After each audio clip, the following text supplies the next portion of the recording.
Welcome to SMTV Live. Thanks for joining us on this Wednesday afternoon. I'm Duncan Gilman. And I'm Brandy Powers. Mark Cuban's fed up with Facebook, and he's not taking it anymore. He's so cranky. He is. I mean, so his response to Facebook's algorithm change earlier in the fall is to just move his brands. Everything. So it's the Mavericks plus it's 70 other brands. 70 other companies that he's invested in. He's threatening to shift that focus away from Facebook. And the reason is because now, with the change, it appears as though you need to pay in order to have your post seen. Right. Of course, Facebook, they're responding, they're denying it. They're saying, no, our algorithm change is really just to prevent spam. That's what it's about.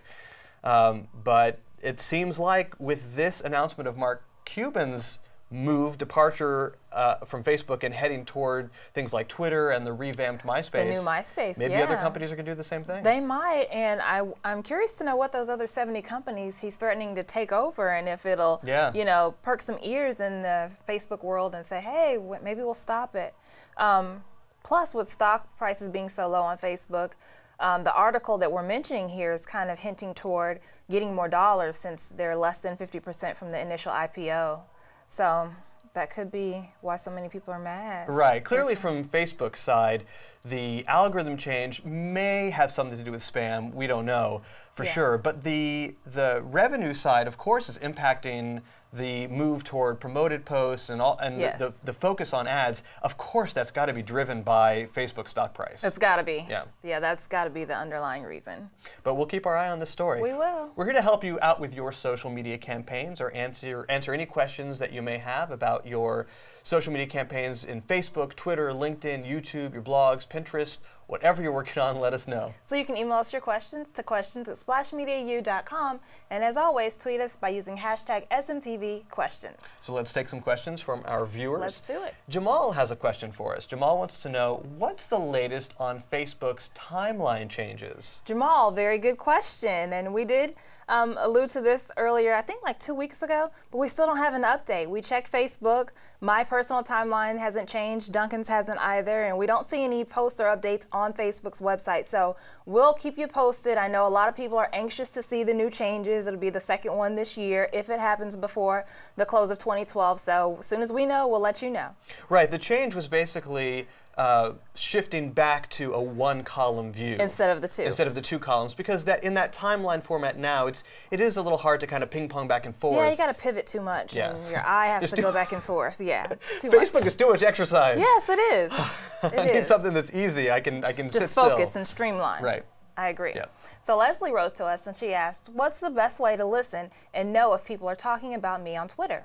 Search is the best way. I love Twitter Advanced Search, Leslie. Let me open it up here so you can see what it looks like. So when you go to twitter.com/search, it gives you an option for Advanced Search. And you can type in anything. I mean, this goes broader than just your company name. Certainly. You can look up your company name by putting it in the search field, but you can look for certain words, an exact phrase, certain words individually. You can leave off some words, certain hashtags. This is a great way. People in particular, this is a great way to look for not only are people talking about your business, your brand name, or they can look for your products or services. Yeah. Or you can look for people talking about your products. Very general or very products. Specific. It can go either way. And of course, you know, if you also want to look for people using your Twitter name, that will come directly to you. You'll get a notification when someone uses your Twitter handle. Exactly. So yeah. That's another way to do it. Good insight. Good question. Our next question comes in from Darcy. Darcy wants to know, should I put my full address in my Pinterest profile? Darcy, good question. So here's the deal. I don't know if you are an entrepreneur or if you have a storefront brick and mortar business, but if you have a brick and mortar business, the answer would be yes. If you are just an enthusiast using the platform, then no. Or if you have a website-based business that you don't necessarily have to tie an address to, I wouldn't suggest putting an address on there either. So again, if you're a brick and mortar business, absolutely. And here's a great example, our own example of something in that third option, which is a business but not brick and mortar. Splash Media U is an online training program, and on Splash Media U's Pinterest page, we have sort of in between. We have Addison, Texas, for a general location, but we don't have the specific address. Yep, no specific details. So very good to point out. Put your city and state. Good, good. Our next question is from Josie. She asks, what are some big brands that are using Pinterest really well? There's some great brands out there using Pinterest. A lot. A couple that come to mind. One is, let me open up the tab here. One is Williams-Sonoma. And not just because they have a lot of different boards, but because these boards aren't necessarily about Williams-Sonoma products, although some of them have them in the images. Right. But when you click on them, these are more about what you can do with Williams-Sonoma's products. They do all the really delicious good looking job. recipes, yeah. Yeah, look at that. That looks great.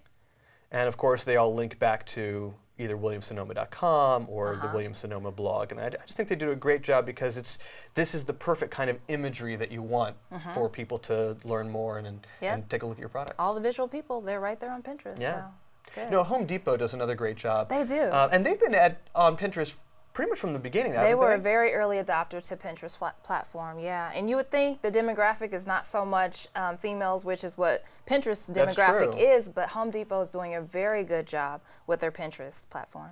They are, and I think it's the same, it's a similar reason that we saw on Williams-Sonoma, and that's they're showing these craft ideas. Here's what you can do with your purchase from Home Depot. You can do all kinds of home repairs, but also home crafts. Yep, do-it-yourselves, holiday ideas. Right. There's even videos on there. It's just awesome. Yeah, I love the DIY focus because that's always been hugely popular. Yeah, always big. All right, we want to thank you for joining us this Wednesday for our live broadcast of SMTV. Thank you for sending in your social media questions because we love seeing what you, our viewers, have going on. Absolutely. For Splash Media, I'm Duncan Gilman. And I'm Brandy Powers. Thanks for being with us today.